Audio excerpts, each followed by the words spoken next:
বিয়ে শাদী করে সংসারী হন। কারণ কবির একটা কথা আছে যে হারাম প্রেমে জড়ালে কাঁদতে হবে আড়ালে। কথা বুঝতে পেরেছেন? আর প্রেম করে কাপুরুষ, বিয়ে করে বীর পুরুষ। কথা বুঝতে পেরেছেন?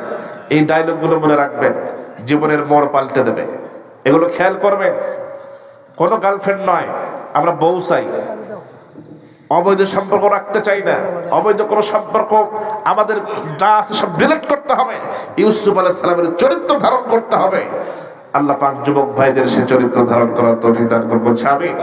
যদি তা না করেন, ক্যারিয়ার ধ্বংস করে, যোগ্যতা অর্জন না করে, যদি ওই সমস্ত অবৈধ সম্পর্ক রেখে গার্লফ্রেন্ডের পেছনে সময় দিতে দিতে সময়টা নষ্ট করেন, এদিকে আপনার ক্যারিয়ার ধ্বংস। একটা সময় দেখবেন যার জন্য এত কিছু করতেছেন সেই আপনাকে সেকা দিয়ে বেকা বানায়া একজন চুল্লাই টাকওয়ালা মানুষকে ঠিকই বিয়ে করে সংসারী হয়ে যাবে। আপনার ওই সময় মাথায় হাত দিয়ে কান্নাকাটি করা ছাড়া কিছু থাকবে না। কথা বলা ঠিক? কি দরকার? আপনি কি দরকার হারাম সম্পর্ক স্থাপন করা? এটা যদি করেন, শেষে গিয়ে দেখবেন ওই একটা ডায়লগ দেওয়া ছাড়া কোনো উপায় থাকবে না যে চাচা বাড়ি ঘর এত সাজানো কেন, হেনা কোথায়? কথা বলে ঠিক না? যুবক ভাই যারা, তারা ঠিকই বুঝতে পারছে। অতএব দরকার নেই। আল্লাহ পাক পবিত্র সম্পর্ক স্থাপনের মাধ্যমে আল্লাহ পাক যুবকদের চরিত্রকে সংশোধন করার তৌফিক দান করুন। এবং আল্লাহ পাক যেহেতু আপনাদের ভালোবাসেন, এই জমিনের নেতৃত্ব আপনাদেরকেই দিতে হবে। আগামীর বাংলাদেশ আপনাদের নেতৃত্বের বাংলাদেশ। অতএব চরিত্রকে সংশোধন করতে হবে। শয়তানের সমস্ত ষড়যন্ত্র ধোঁকা থেকে আল্লাহ পাক যুবক ভাইদের রক্ষা করুন বলছে আমি।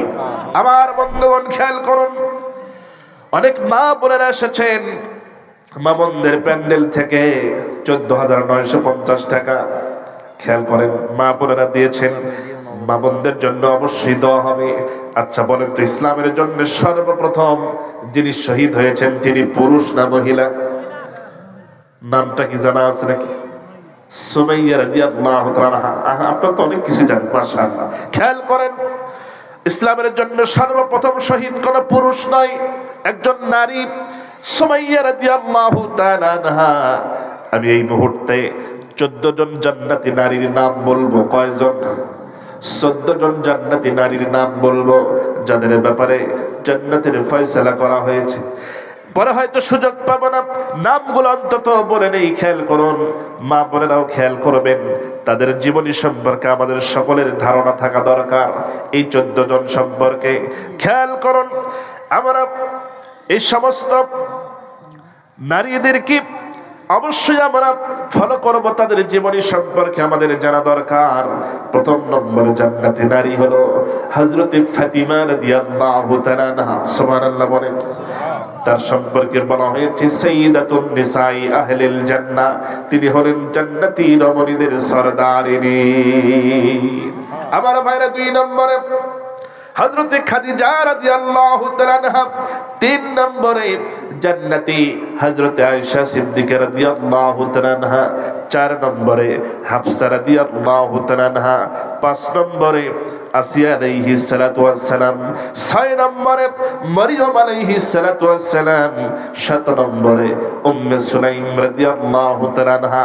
8 নম্বরে সুমাইয়া রাদিয়াল্লাহু তাআলা আনহা। 9 নম্বরে উম্মে হারাম বিনতে মিলহান।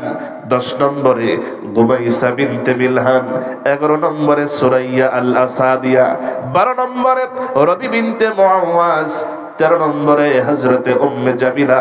14 নম্বরে নুসাইবা বিনতে কাব রাদিয়াল্লাহু তাআলা আনহা।